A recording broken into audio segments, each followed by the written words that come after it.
Originally settled as the town of Turquoise in the 1870s, Gleeson came into being in 1900. Named after John Gleeson, who opened a copper bell mine in 1894, there isn't much left of the town today. While there are still inhabitants of Gleeson, it is essentially a ghost town, with ruins of a hospital, jail, saloon, cemetery, and a school, all that's left to indicate that Boomtown ever existed.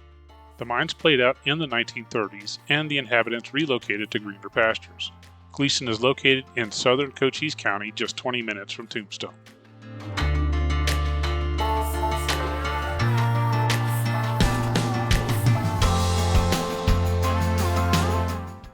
Unfortunately for our group, the mines cannot be accessed because it's all posted as private property. This became a recurring theme of our day, and we were even greeted by a landowner who was not happy that we had crossed onto his property by about 20 feet. We were trying to get turned around when he came storming down the road to make sure we were all right. He was kind enough to tell us about Dead Mexican Canyon, though. It is a wash that took us over to the west side of the mountain to Ghost Town Trail. It was actually very scenic and worth the hassle.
We came across some ruins that turned out to be part of Cortland, another ghost town from the mining trade.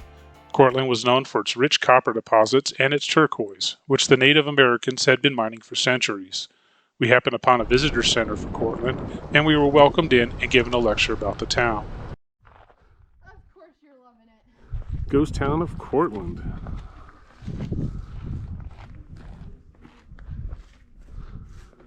They actually have a little visitor center here, and they're going to talk to us a little bit about the ghost town. Rock up there, the tailings? Yes. Okay, that's when they were mining for copper. Back wow. They started in 1907 or so and went through the 20s. Now, that's where they're getting the copper. If you look up at the hill, this is Turquoise Mountain. Yes. And Turquoise Mountain, they're mining for turquoise up there. Oh, wow. Now, do you see the kind of cap of the rock on top? Yeah.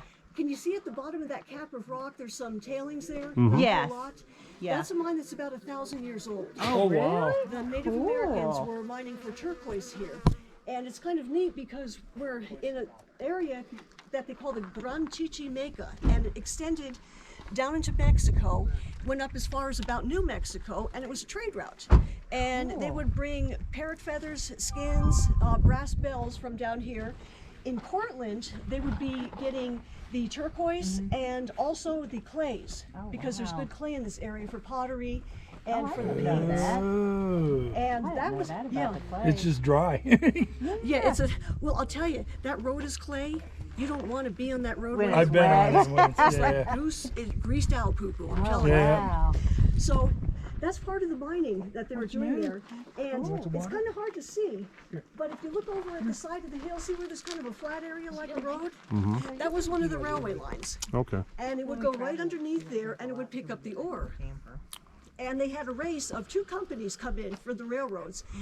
The guy that won, the company that won, got all of the ore. Oh, yeah. The one that came in second, they got the passengers, they got the freight, and that was it. But they went around that part of town. Neat. And what happened, unfortunately, with Cortland is it flourished for several years, and then all of a sudden, bam, they hit the bottom of the copper. Ah. And that was it. That was it. End So of it. it started in the 19 No, ma'am. teens. It was already turning into a ghost town. No, ma'am. And When was it turning into ghost town? starting in the 19 teens, people Okay. started moving out because the copper That's was why so there's so little. many of the abandoned, crumbling Crumbling brick buildings. buildings. And you Yeah. notice that the only ones there are like the cement ones? Yes. Yes. Yep. That's because they had a lot of wooden buildings. I'll show you a picture in there. Every building material they could salvage, they They took took with them. They Of took course. the Man. bricks, the Yeah, wood. there's not much stuff Jeez. to. Yeah, you'd have Yeah. to. And there's some of the times they would actually take the building, put it on the back of a large wagon, and move it Just down move into it. town. Wow. I think there's one in Pierce too. I'm not sure which building that came from Cortland. That's cool. And so Cortland, No, ma'am. they had people living. The last person to live in Cortland was a gentleman named Eugene Yoakum. And Eugene Yoakum got here around 1907, and he stayed after Cortland was a ghost town. And he was a character because he had a little building down there in a store. And he would sell warm Pepsis and gum or whatever. And tourists would be coming through and they wanted to look at Cortland because it's Yeah. cool. Well, he didn't like that because they weren't going to his store. So he puts out this big sign in his front yard and it says, "This is not Snooperville, and snoopers are not welcome here." Oh my God. And when he went to work, he was running people off with a shotgun. Yeah. Man. And poor Eugene, he died in 1978. He was in his Wow. 90s or so. Say, I lived a long time. And then what happened after that is there's a young man from Los Angeles came out here and was hiking and he fell in love with this place. That's his trailer, Michael Oster, and he's in LA right now. And Michael is trying to get historical status for Cortland Oh, neat. because unfortunately there's still copper in Cortland. Ah. And if the price goes up, copper companies move Yeah. in. And unfortunately, the modern technology dictates open pit mining. Yeah. So we're making an effort to save this up here as a historic. that's- yeah. That's great. This is a 1908 picture, no jail. Jail was built in 1909.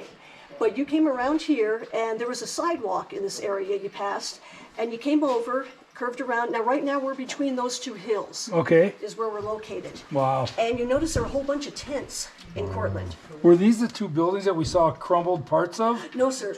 Those are gone completely. What you saw crumpled parts of was right in this area, a big white building, Yeah. a shell. That was the old jail. Okay. And that was located, that came in 1909, so a year after this picture was taken. Now back up the road a ways and around a curve, you saw a couple of building remains. Yeah. The one with the giant concrete pillars, that was a boarding house. Okay. The one with the 3 rock walls, Yeah. that was a mercantile, private residence, photography studio for a while. Okay. Limestone, and so these are little coral fossils that are in it, and it's kind of neat because you'll get to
That concludes this adventure. I recommend a visit to Cortland's Visitor Center, a hidden gem. Get out and find adventure. It's wherever you are. Till next time.